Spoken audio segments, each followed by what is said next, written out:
హవ్వ దగ్గర నుంచి ప్రతి మానవుడు దెబ్బతింటానే వచ్చాడు. హవ్వ దగ్గర నుంచి ప్రతి మానవుడు డిస్టర్బ్ అవుతానే వచ్చాడు. అసలు ఇదంతా ఎందుకు? ఈ మానవ జాతికి ముందు సృష్టించబడినటువంటి దేవదూతల జాతి, ఆ దేవదూతల్లో అగ్రగణ్యులుగా గుర్తింపబడిన కెరూబుల జాతి, ఆ కెరూబులలో కూడా అగ్రగణ్యుడిగా గుర్తింపబడిన వాడు అగ్ని రాళ్ల మధ్య సంచరించుచున్నటువంటి కెరూబు, వాడే లూసిఫర్. వాడి హృదయాలోచనల ద్వారా చెడిపోయాడట. యెషయా గ్రంథము 14వ అధ్యాయము 12వ వచనం నుంచి చదువు. నీ హృదయములో నీవు అనుకుంటివి కదా అంటాడు చూడు. తేజో నక్షత్రమా, వేకువ చుక్క, నీవెట్లు ఆకాశము నుండి పడితివి. జనములను పడగొట్టిన నీవు నేలమట్టు వరకు ఎట్లు నరకపడితివి. నేను ఆకాశమునకు ఎక్కిపోయేదను, దేవుని నక్షత్రములకు పైగా నా సింహాసనమును హెచ్చింతును. ఉత్తర దిక్కునున్న సభాపర్వతం మీద కూర్చుందును, మేఘమండలము మీదకెక్కుదును, మహోన్నతునితో నన్ను సమానుడిగా చేసుకొందును అని నీవు మనసులో అనుకుంటివి కదా. మనస్సులో, బయటికి అనలా.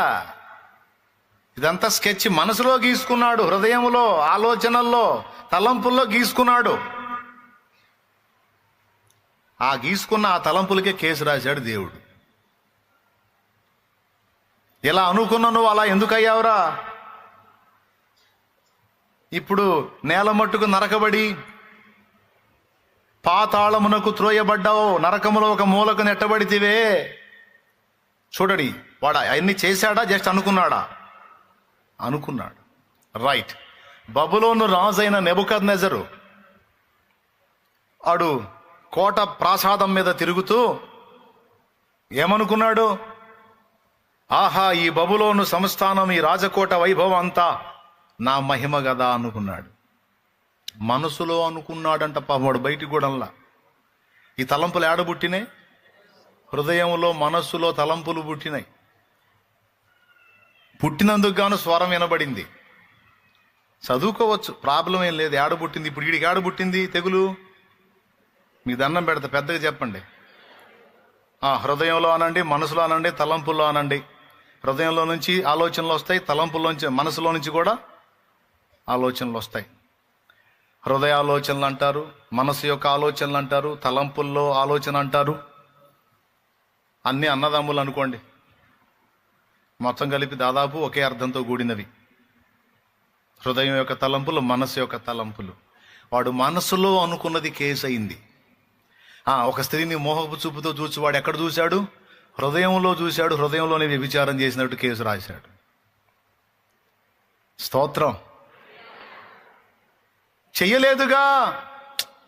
చెయ్యలేదుగా అనుకున్నాడు అంతే. ఒరే పిచ్చోడ, ఇక్కడ అనుకున్నాడంటే తర్వాత వాడు చేసే పని అదేరా. ఎట్టి పరిస్థితుల్లో వాడు చేస్తాడు. అందుకే ముందు హృదయం యొక్క తలంపులే కంట్రోల్లో ఉండాలి. నెబుకద్నెజరు స్టోరీ చూద్దాం, తీయండి, చూడండి, ఒకసారి చూడండి, ఏం నష్టమేం లేదు. దానియేలు గ్రంథము 4వ అధ్యాయము 30. చదువు. రాజు బబులోనును ఈ మహావిశాల పట్టణము నా బలాధికారమును, నా ప్రభావ ఘనతను కనపరచుటకై నా రాజధాని నగరముగా నేను కట్టించినది కాదా అని తనలో తాను అనుకోనేను. ఎక్కడ అనుకున్నాడు? తనలో తాను అనుకున్నాడు. దీన్ని ఏమని కేసు రాశాడో తెలుసా? మనస్సున గర్వించిన వాడై.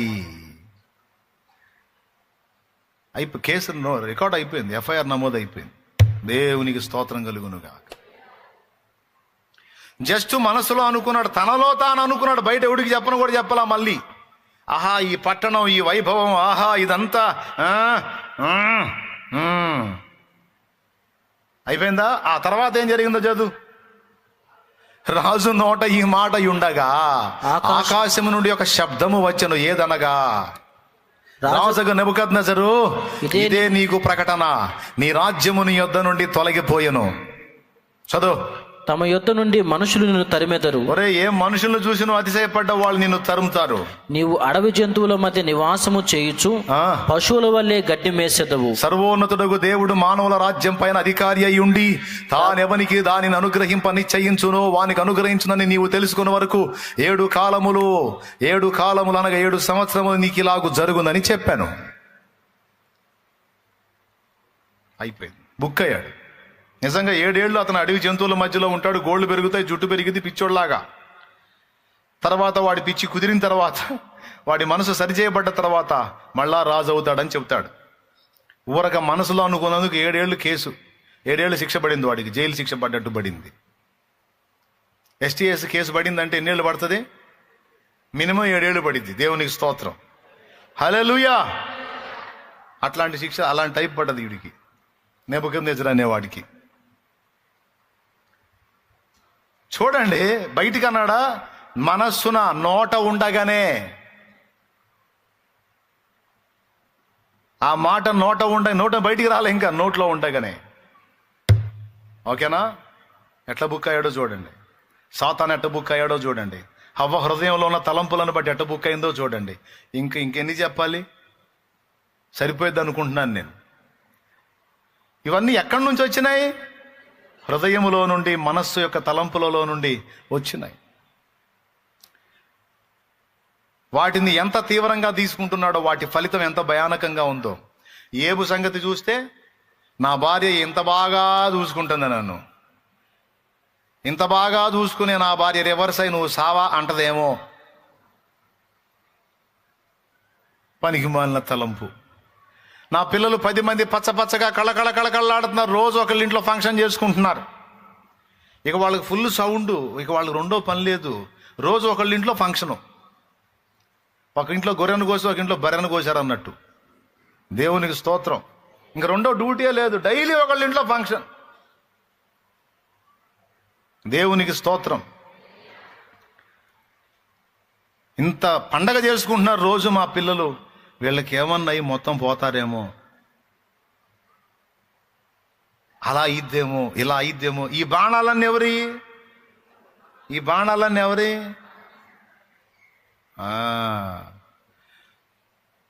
గర్వపు ఆలోచనలు హృదయం యొక్కయు తలంపులలో నుంచే వస్తాయి. పాపపు ఆలోచనలు, రాసుకోండి మీకు దండం. గర్వపు ఆలోచనలు ఎక్కడి నుంచి వచ్చినాయి? హృదయం యొక్క తలంపులలో నుంచే వచ్చినాయి, మనసు యొక్క తలంపుల నుంచి వచ్చినాయి. పాపపు ఆలోచనలు యేసు ప్రభు చెప్పాడు పూర్తిగా. ఒకసారి చూడండి. తినేదాని వలన, తినేది మన కడుపులోకి వెళ్ళి మనల్ని అపవిత్రునిగా చేయదు. కానీ చూడండి 15వ అధ్యాయం, మత్తయి సువార్త 15వ అధ్యాయము 17వ వచనం చదువు. నోటిలోనికి పోవునదంతయు కడుపులో పడి బహిర్భూమిలో విడవబడును గాని నోట నుండి బయటికి వచ్చునవి హృదయములో నుండి వచ్చును. ఇవే మనుషుని అపవిత్రపరచునని మీరు గ్రహింపరా? దురాలోచనలు. అద్దుగా ఏమేమి వస్తాయో చూడండి. థ్యాంక్ యూ రా. ఈరా, నీకు దండం పెడతా. ఈరా. దురాలోచనలు, నరహత్యలు, వ్యభిచారములు, వేశ్యాగమనములు, దొంగతనములు, అబద్ధ సాక్ష్యములు, దేవదూషణలు హృదయములో నుండియే వచ్చును. అద్దుగో, ఈ చెత్తంతా యాడ్ నుంచి వస్తుందయా? ఇప్పుడు చెప్పు, కాపుదల దేనికి కావాలి? అది దేవునికి స్తోత్రం కలుగును గాక. అసలు వీటన్నిటి ఉనికి పట్టులాగుంది అది. ఏమండి? ఇవన్నీ అక్కడి నుంచి వస్తున్నాయంట. ఏమేమి వస్తున్నాయి ఫస్ట్ చెప్పుకుందాం. గర్వపు ఆలోచనలు అక్కడి నుంచే పుడుతున్నాయి. పాపపు ఆలోచనలు అక్కడి నుంచే పుడుతున్నాయి. మూడవది, కీడు సంబంధమైన ఆలోచనలు కూడా అక్కడి నుంచే పుడుతున్నాయి. గమనించి చూడండి. మనకు మంచి ఆలోచనలు రావటం తక్కువ, దరిద్రపు ఆలోచనలు రావటం ఎక్కువ. ఎంతమంది ఒప్పుకుంటారో ఒప్పుకున్న వాళ్ళు చేతులు ఎత్తండి. శుభకరమైన ఆలోచనలు తక్కువ, శాపగ్రస్తమైన ఆలోచనలు ఎక్కువ. అవునా? ఎందుకో తెలుసా? అక్కడ మొలకెత్తితేనే మనం పెందలాడ ఒక దారి అయ్యేది. అందుకని వాడు గురి ఎక్కడ పెడతాడో తెలుసా? మన బాడీకి కాదు, హృదయానికి, ఆలోచనలకు పెడతాడు. క్రొత్త నిబంధనలో మనకు లభించిన ధన్యత ఏమిటంటే, నా ప్రభు అయిన యేసుక్రీస్తు ద్వారా మనకు లభించిన ధన్యత ఏంటంటే, మనము గాని ప్రతి సంగతిని గూర్చి ఆయనకు కృతజ్ఞతాపూర్వకంగా ప్రార్థన విజ్ఞాపనల చేత మన మనవులు ఆయనకు తెలియజేస్తే అప్పుడు సమస్త జ్ఞానమునకు మించిన సమాధానం అంటే, సమస్త జ్ఞానం అంటే ఈ లోక జ్ఞానం, మనుష్య జ్ఞానం, దయ్యపు జ్ఞానం, సకల జ్ఞానములు, సైతాను జ్ఞానం, అన్ని జ్ఞానములకు మించిన దేవుని సమాధానము. దేవుని సమాధానము ఇక్కడ నిన్ను ఎఫెక్ట్ చేసేటువంటి సైతాను జ్ఞానం కావచ్చు, మనుష్య జ్ఞానం కావచ్చు, నీ సొంత జ్ఞానం కావచ్చు, దయ్యపు జ్ఞానం కావచ్చు, ఎన్ని విధములైన జ్ఞానములు ఉన్ననో వాటన్నిటికీ మించిన దేవుని సమాధానము యేసుక్రీస్తు ద్వారా మీ హృదయములకును మీ తలంపులకును కావలి ఉంటదట. దేవునికి స్తోత్రం కలుగునుగాక. యేసుక్రీస్తునందు నిత్య జీవమే కాదు మనకు లభించింది, యేసుక్రీస్తునందు నిత్య రక్షణ కూడా మనకు లభించింది, యేసుక్రీస్తునందు నీతిమత్వం లభించింది, యేసుక్రీస్తునందు పరిశుద్ధత లభించింది. ఏసే మన నీతి, ఏసే మన పరిశుద్ధత, ఏసే మన విమోచన, ఏసే మన జ్ఞానం, ఏసే మన రక్షణం. యేసునందు వీటన్నిటితో పాటు మనల్ని నాశనం చేసే మన హృదయ ఆలోచనలు, తలంపుల యొక్క వాటన్నిటికీ కూడా కాపుదల ఏర్పాటు చేయబడిందట. వాటికి ఎందుకు కాపుదల? హృదయాలోచనల కాపుదల ఎందుకు అంటే అసలు డేంజర్ అంతా అక్కడే ఉంది కాబట్టి. అర్థమైందా? కింద చక్రాలు ఉంటాయి లారీకి, ఆ కింద చక్రాలు ఎన్నున్నా సరే వీటన్నిటిని తిప్పే స్టీరింగ్ ఒక చక్రమే. ఏమా ఈ ఒక చక్రం తిప్పితే చాలు. ఇక ఈ కింద 12 టైర్ బండి కావచ్చు, 14 టైర్ బండి కావచ్చు, లేకపోతే 16 టైర్ల బండి కావచ్చు, 24 టైర్ల బండి కావచ్చు, ఎంత పొడుగు బండి అయినా సరే 2 చక్రాలకు ఒక స్టీరింగ్ ఇస్తారేంది? ఏమయ్యా ఒకటే స్టీరింగ్. అట్లానే మనిషి ఎంత పెద్ద శాలిటీ అయినా, 6 అడుగుల శాలిటీ అయినా, ఈ శాలిటీ మొత్తం కంట్రోల్ చేయబడేది చిన్నదైన హృదయము చేతనే. చిన్న చిన్న తలంపుల చేతనే. ఇది బాగుపడ్డా అక్కడొచ్చే ఆలోచనల వల్లనే, ఇది డ్యామేజ్ అయినా కూడా అక్కడ పుట్టేటువంటి ఆలోచనల వల్లనే. అందుకని ఇక్కడ ఏం అవకాశం ఇచ్చాడో తెలుసా? మీరు ప్రతిదీ కృతజ్ఞత పూర్వకంగా దేవునికి తెలియజేసి దేవుని యందు ఆనందిస్తూ దేవునితో అనుసంధానమై ఉండండి. ఇక వాడు నీ హృదయాలోచనలను ప్రభావితం చేయకుండా దేవుడే కాపలా ఉంటాడు. ఆయన సమాధానం నీ కాపలా ఉంటుంది అన్నాడు. ఆయన సమాధానం కానీ మన హృదయాలోచనలకు, తలంపులకు కాపుదలగా లేకపోతే అవి ఎన్ని రకాలుగా పోతాయో, ఎన్ని రకాల పాపాలను ఉత్పత్తి చేస్తాయో, ఎన్ని రకాల నష్టాలను ఉత్పత్తి చేస్తాయో మనం అంచనా వేయలేం. ఇప్పుడు ఎంత అవసరమో చూడండి. అంటే మన జీవితంలో, మన శారీరకంగా మనం అనుభవిస్తున్న ప్రతి సమస్యల వెనక, ప్రతి ఎఫెక్ట్ల వెనక, ప్రతి ఇబ్బందుల వెనక, ప్రతి మేలు వెనక, ప్రతి కీడు వెనక మన హృదయం యొక్క ఆలోచనలు, తలంపులు పనిచేస్తున్నాయి అన్న సంగతి మీకు అర్థమైతే ఈ పూటకి నేను ధన్యుడైనట్టే. దేవునికి స్తోత్రం. మ్యాటర్ సెన్సిటివ్, దాన్ని రిసీవ్ చేసుకుంటే సూపరం. అంటే ఎక్కడ పుడుతుంది ఈ 14 టైర్ల బండి అయినా సరే స్టీరింగ్ ఎక్కడ? చెప్పండి. సర్వ శరీరమును ఆడించున్నదేమి? ఈ శరీరాన్నే కాదు, మొత్తం పరిస్థితులను ప్రభావితం చేయనదేమి? హృదయము, తలంపులు.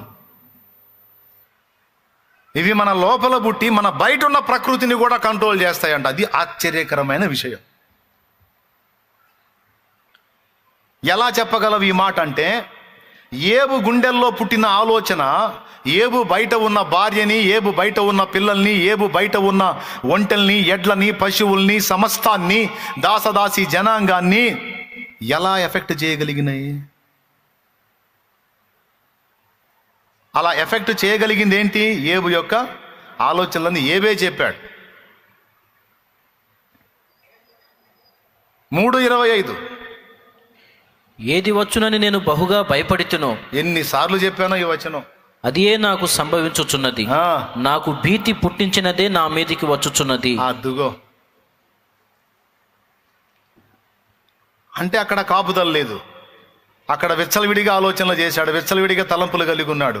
ఆ తలంపుల ప్రభావం ఎంత బాగా పనిచేసిందంటే అది తనని మాత్రమే గాక తనకు వెలపట్టున్నటువంటి ఇతరులను కూడా డ్యామేజ్ చేసింది. అంత ప్రమాదం.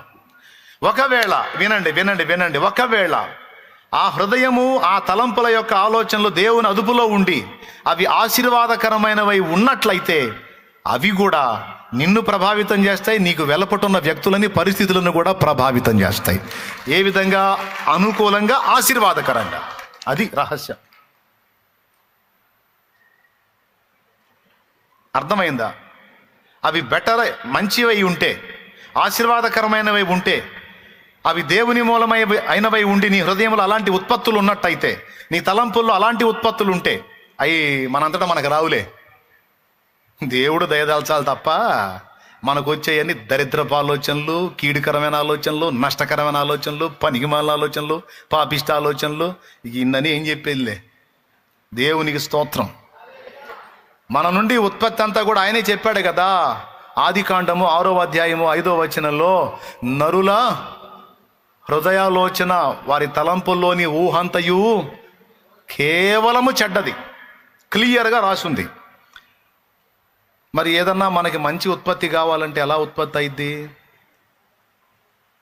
దేవుని వాక్యంతో మనం నింపబడుట ద్వారా, ప్రతి విషయాన్ని గూర్చి ప్రభుకి విజ్ఞాపన చేయటం ద్వారా, ప్రభు జోక్యం చేసుకుని మన హృదయం యొక్క ఆలోచనల యొక్క తలంపుల యొక్క విషయాలన్నిటినీ ఆయన బ్యాలెన్స్ చేసి ఆ కీడుకరమైన యోచనలు తొలగించి ఆశీర్వాదకరమైన ఆలోచనలను ఆయన మనకి చెప్పి మనలో నుండి ఆయన రప్పించకపోతే అవి సాధ్యము కాదు. అర్థమైందా? అందుకే ఆయనతోనూ ఆయన వాక్కుతోనూ నింపుకోవాలి హృదయాన్ని.